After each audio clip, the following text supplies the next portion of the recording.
Did you ever wonder how our church managed to thrive for 300 years?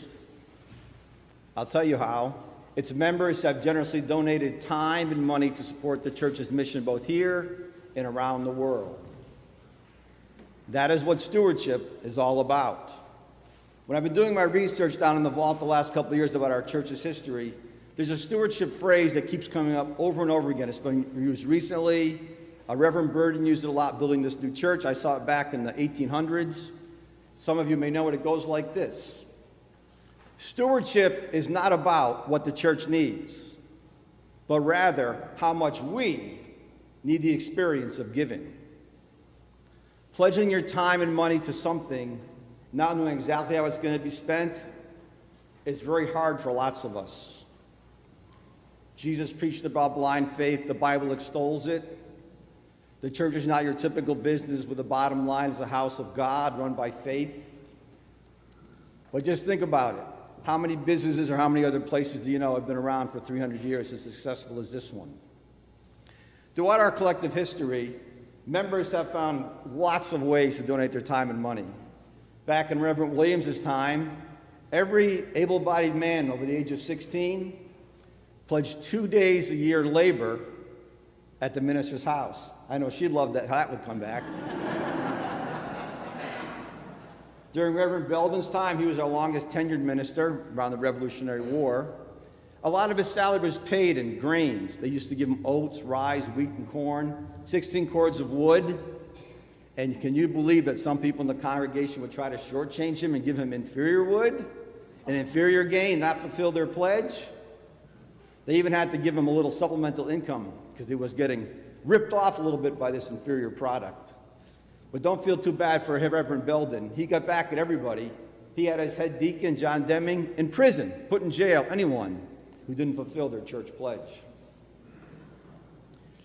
The original church building built in 1719 and the second one built in 1797, built by its members.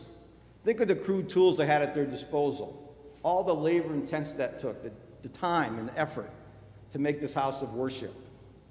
That is dedicating your time. In 1818, a new law was passed. Citizens of Connecticut no longer had to pay money to the church as a tax. So to offset this loss of revenue, Reverend Brace initiated the program of selling pews. It was adopted to most of New England, and it was this church's main source of income up until 1924. What did he do with the money? First thing he did, he bought a bell to replace the drummer. He bought a stove so the church would finally have a heat source. And there's one other thing that Reverend Brace did. He exhorted all of his members to tithe 1/10 of their salary to the church, annual income, and many of them did. Reverend Macy is buried in the back corner of the cemetery. In 1924, he replaced the ceiling of the pews with the all-member canvas. Some of you may remember the all-member canvases they had in this church. One particular Sunday set apart in the year, everybody in the church was called on that day and they turned their pledge in. More recently, stewardship committees have been, urged to create these fund drives that have the members donate their time and money to support the church's wider mission. This year, in honor of our church's 300th anniversary, everyone is being asked to increase their pledge by at least $300. Think about all the people that have gone before us, the building blocks of this church, the people we talked about earlier this morning. Think of all they've persevered through.